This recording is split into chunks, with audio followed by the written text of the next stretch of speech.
Hello, welcome back to my channel Ansh commerce tech. मेरा नाम स्वीटी है। आज हम कंसाइनमेंट का लेक्चर नंबर 6 कवर करेंगे, जिसमें मैं कंसाइनमेंट की practical problem with working note solve करवाऊंगी। तो let's start with the first question. B of Batala sent a consignment to his agency of Chandigarh. The invoice price the goods was 30,000. The invoice price of the goods was 30,000, which was 25% above the cost. हमें यहाँ पे दिया हुआ question में IP price given है और plus जो profit percentage है वो है 25% अबव द कॉस्ट। और हमें पता है कि अगर यहाँ पे आईपी प्राइस है तो यहाँ पे भी हमें आईपी प्राइस ही फाइंड आउट होना चाहिए था, तो बट यहाँ पे है नहीं, तो हमें फाइंड आउट करना पड़ेगा। तो उसके लिए मैंने एक वर्किंग नोट बनाया है। तो आईपी प्राइस कैसे फाइंड आउट होगा आपका? कॉस्ट प्राइस हमें गिवन नहीं है, आईपी हमें 30,000 गिवन है और जो परसेंटेज है वो ऑन गिवन ऑन आईपी है, सॉरी कॉस्ट प्राइस पे है। तो वो कैसे फाइंड आउट करते हैं? IP is equal to CP plus loading. तो 25% ऑन सीपी है, तो मैंने आपको बताया हुआ जैसे लेक्चर नंबर 1 में कि जब सीपी पे प्राइस होता है तो उसको हमें लेट भी सीपी को 100 करना पड़ता है। तो मैंने इसको 100 लेट कर दिया, तो आईपी प्राइस बन जाएगा 100 प्लस 25 125। तो आईपी के ऊपर अगर मैंने परसेंटेज या IP profit on IP find out करना है तो 25 मतलब profit divide by 125 1/5 on IP. तो हमें प्रॉफिट पता चल गया कि आईपी के ऊपर कितना है 1/5।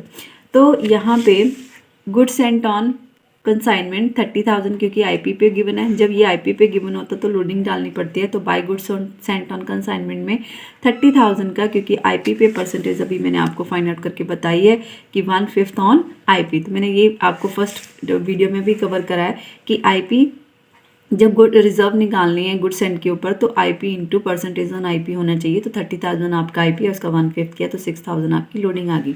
इसके अलावा क्वेश्चन में आपको एक्सपेंसेस दिए हुए हैं। जो कंसाइनर के एक्सपेंस हैं 800 के, वो पुट कर दिए। कंसाइनी की कमीशन फाइंड आउट करनी है, लेकिन यहाँ पे कमीशन के लिए बोला हुआ है the 4/5 of the goods were sold 26,000 rupees and C is entitled commission 10% on the invoice.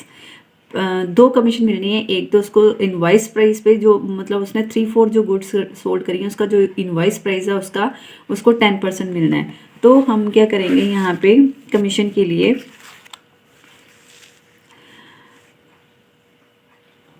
कितनी सोल्ड करी है? इनवाइस प्राइस है गुड्स का 30,000 और सोल्ड करी है उसने 4/5, क्योंकि जो कमीशन है वो इनवाइस प्राइस पे मिलनी है। स्पेशल लिखा हुआ है इनवाइस प्राइस, तो इसलिए इनवाइस प्राइस का हमने क्या किया 30,000 का 4/5 यूनिट्स मतलब जितनी उसने टोटल सोल्ड करी है उसका 10% दे दिया। कमीशन आ गई 2400। तो यही आपने जो सेल है, सेल का प्राइस आपको गिवन है क्वेश्चन में 26,000, वही सेल का प्राइस मैंने यहाँ पे ट्रांसफर किया 26,000 रुपीज़। इसके अलावा क्वेश्चन में जो मेन इंपॉर्टेंट है कि एक तो क्लोजिंग स्टॉक फाइंड आउट करना और एक after charging commission find out करनी है। तो क्लोजिंग स्टॉक कैसे होगा? क्योंकि इस क्वेश्चन में हमें जो है वो यूनिट्स में क्वेश्चन नहीं है, तो हम लेट करके करेंगे। तो क्लोजिंग स्टॉक फाइंड आउट करने के लिए लेट टोटल सेंट गुड्स कितनी है, मान लो कि 1 है, और सोल्ड यूनिट्स कितनी है, जैसे क्वेश्चन में बोला हुआ है कि 4/5 यूनिट सोल्ड होनी है। तो रिमेनिंग अनसोल्ड कितनी बच गई आपकी 1/5। तो रिमेनिंग कितनी बच गई 1/5 ऑफ द कंसाइनमेंट, मतलब जो उसने कंसाइनमेंट भेजा था उसका 1/5 बच गया। तो मैंने क्या किया, total cost of the goods sent निकाली। वो कैसे निकालते हैं? जो इनवाइस प्राइस है कॉस्ट ऑफ गुड्स सोल्ड, या इसको बोल सकते हैं IP price of the goods sold plus sent plus consigner के एक्सपेंस, जो कि यहाँ पे है नहीं, और कंसाइनी के एक्सपेंस लेने हैं जो नॉन रेकरिंग है। तो नॉन रेकरिंग एक्सपेंस कंसाइनी के 500, तो वो हमने प्लस किया। टोटल कॉस्ट आ गई आपकी, total invoice price and goods का आ गया, उसका 1/5 किया तो 6100 का आपका क्लोजिंग स्टॉक आ गया, जिसको हमने अकाउंट में यहाँ पे ट्रांसफर कर दिया। लेकिन हमें पता है क्योंकि क्वेश्चन आईपी पे है तो कॉस्ट के ऊपर भी लोडिंग होगी। तो कॉस्ट के ऊपर लोडिंग कैसे निकाल सकते हैं? टोटल गुड्स आईपी प्राइस था 30,000 और उसके पास जो आईपी बचा है, सॉरी जो क्लोजिंग स्टॉक रिमेनिंग स्टॉक बचा है वो मैंने यहाँ पे उसको बताया कैसे बचा, 1/5 ऑफ द कंसाइनमेंट। तो कंसाइनमेंट का 1/5 जो है उसका क्लोजिंग स्टॉक की वैल्यू है और उसका लोडिंग कैसे है, क्योंकि मैंने ये भी आपको यहाँ पे फाइंड आउट करवाया कि प्रॉफिट ऑन आईपी कितना है 1/5। तो बाई चांस ये दोनों 1/5 सेम आ गया, आप कंफ्यूज ना हो जाएं। 1/5 है आपका स्टॉक का रिमेनिंग और 1/5 ऑन आईपी परसेंटेज है, तो उसको किया तो 1200 का आपका क्लोजिंग स्टॉक का रिजर्व आ गया।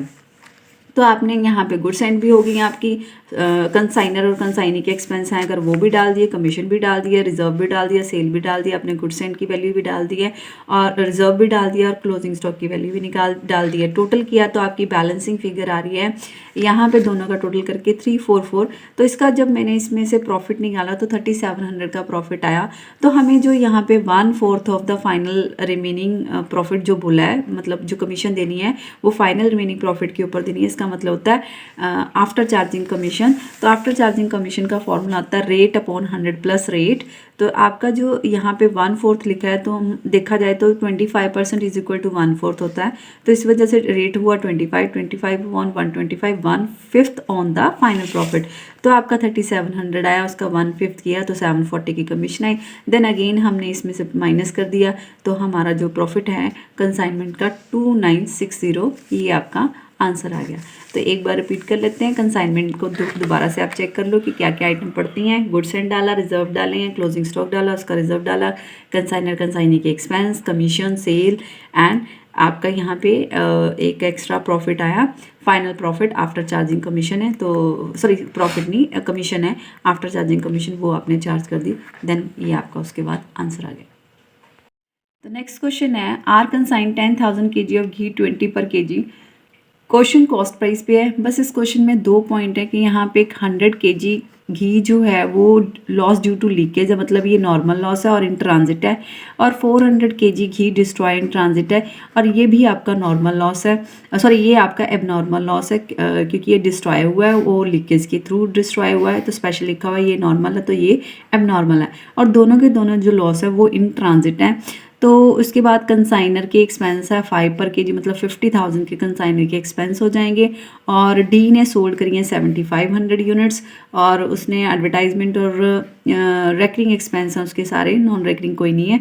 इसके अलावा उसको 5% कमीशन मिलनी है। तो आपको पूछा गया है कि एक तो आपने एबनॉर्मल लॉस फाइंड आउट करना, क्लोजिंग स्टॉक फाइंड आउट करना। तो इस क्वेश्चन को हम वही टेबल के थ्रू सॉल्व करेंगे। Calculation the abnormal loss and closing stock when the normal loss occur in transit. तो कॉस्ट ऑफ गुड्स सोल्ड है क्योंकि आपकी 10,000 यूनिट्स हैं, क्वेश्चन में गिवन है 10,000 यूनिट 20 पर है तो आपकी 2 लाख के आगे। कंसाइनर के एक्सपेंस 5 रुपीज़ पर kg हैं तो 10,000 से मल्टीप्लाई किया 50,000, 2,50,000 की कॉस्ट, टोटल कॉस्ट आ गई 10,000 यूनिट्स के लिए। एबनॉर्मल लॉस, तो नॉर्मल और एबनॉर्मल दोनों, तो पहले हमें एबनॉर्मल लॉस को एडजस्ट करना पड़ेगा क्योंकि दोनों ट्रांजिट में है। तो फर्स्ट ऑफ ऑल आपने नॉर्मल लॉस को एडजस्ट किया तो टोटल कॉस्ट है 2.5 लाख की, जिस कितने यूनिट के ऊपर 10,000 और लॉस कितने हुए थे एबनॉर्मल यूनिट्स 400, तो आप 21 की कॉस्ट है ये 10,000। तो यहाँ से पता ही है कि एबनॉर्मल लॉस की यूनिट्स और अमाउंट दोनों लेस होती हैं, तो लेस करने के बाद 9600 यूनिट्स आ गए और 2,40,000 की कॉस्ट आ गई। देन उसके बाद नॉर्मल लॉस क्योंकि ट्रांजिट में हुआ तो यहीं पे लेस हो जाएगा, 100 यूनिट्स उसके थे वो भी लेस किया तो 9500 यूनिट्स की कॉस्ट उसकी 2,40,000 होती। यहाँ पे कंसाइनी के non recurring expense if any then add करने थे, सिर्फ अमाउंट में, यूनिट्स में कुछ नहीं आना था, तब उसकी टोटल कॉस्ट आ जानी थी। लेकिन यहाँ पे कोई भी नॉन रेकरिंग एक्सपेंस नहीं है, all the expenses are recurring है। तो यहाँ से मैंने डबल लाइन जैसे लगाती हूँ वैसे लगा दी, क्लोज कर दिया। यहाँ से कैलकुलेशन बंद है, लेकिन हमें number of units in units में से नंबर यूनिट्स सोल्ड करने के बाद रिमेनिंग अनसोल्ड यूनिट्स बच जाएंगे 2000। उनकी कॉस्ट कैसे कैलकुलेट होगी, 2,40,000 डिवाइड बाई 9500 इंटू 2000, तो ये आपकी क्लोजिंग स्टॉक की वैल्यू आ गई। क्वेश्चन आईपी पे नहीं है इस कॉस्ट प्राइस पे, इसलिए यहाँ पे कोई लोडिंग का कोई प्रॉब्लम नहीं आएगी, क्वेश्चन सिंपल आप कर सकते हो।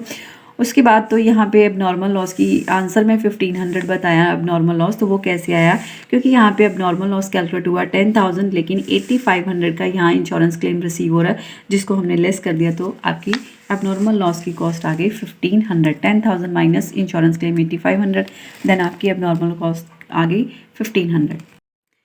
नेक्स्ट क्वेश्चन है, Arun consign 10,000 kg of the groundnuts oil to Parveen Bangalore 30 पर kg। ये भी आपका कॉस्ट प्राइस पे है, 10,000 यूनिट गए हैं और 30 पर kg पे गए हैं। एक्सपेंस हैं उसके 15,000 और 5,000 इंश्योरेंस के हैं, और ड्यूरिंग द ट्रांजिट 5,000 kg और यहाँ पे जो एबनॉर्मल लॉस हुआ है वो ट्रांजिट में हुआ है, और जब परवीन ने रिसीव करने के बाद बताया कि 7,000 यूनिट्स लॉस्ट हो गए हैं और 100 kg ड्यू टू लीकेज, मतलब यहाँ पे नॉर्मल लॉस जो हुआ वो गोडाउन में हुआ है, और यहाँ पे उसके लोडिंग चार्जेस भी नहीं है, मतलब यहाँ पे कंसाइनी के नॉन रेकरिंग एक्सपेंस भी हैं। तो यहाँ पे पूछा आपको वही है एबनॉर्मल लॉस और वैल्यूएशन ऑफ क्लोजिंग स्टॉक, तो आपको वही मैंने चार्ट के थ्रू ही समझाया है ये। तो कॉस्ट ऑफ गुड्स सोल्ड है 10,000 यूनिट्स, जो आपको क्वेश्चन में गिवन है 10,000 यूनिट्स की कॉस्ट है आपको 30 पर केजी, तो 3 लाख आ गया। कंसाइनर के एक्सपेंस 15 + 5 20,000 के हुए, तो टोटल कॉस्ट आपकी 10,000 यूनिट की 3,20,000 आ गई। तो क्योंकि अब नॉर्मल लॉस जो हुआ ट्रांजिट में हुआ, तो पहले अब नॉर्मल लॉस लेस होगा, तो अब नॉर्मल लॉस की वैल्यू कैसे कैलकुलेट होगी, तो पता ही है 3,20,000 प्रपोर्शनेट कर देंगे, divide by 10,000 unit multiply by, क्योंकि अब नॉर्मल लॉस की यूनिट्स हैं 500 की थी, तो मल्टीप्लाई किया आपका 16,000 आ गया। तो अब नॉर्मल लॉस जैसे कि लेस होता तो यूनिट्स में भी लेस हो गया और अमाउंट में से भी लेस हो गया, तो आपका ये यूनिट्स आ गई 95,000 और कॉस्ट आ गई 3,40,000 3,04,000। देन उसके बाद मैंने आपको जैसे बताया कि यहाँ पे 100 kg का नॉर्मल लॉस हुआ, तो फिर नॉर्मल लॉस लेस करने से पहले हमें कंसाइनी के नॉन रेकरिंग एक्सपेंस ऐड करने पड़ेंगे। तो 6,200 के नॉन रेकरिंग एक्सपेंस कंसाइनी के ऐड किए, ये अमाउंट आई, मतलब 9,500 यूनिट्स की कॉस्ट आपको 3,10200 पड़ी है।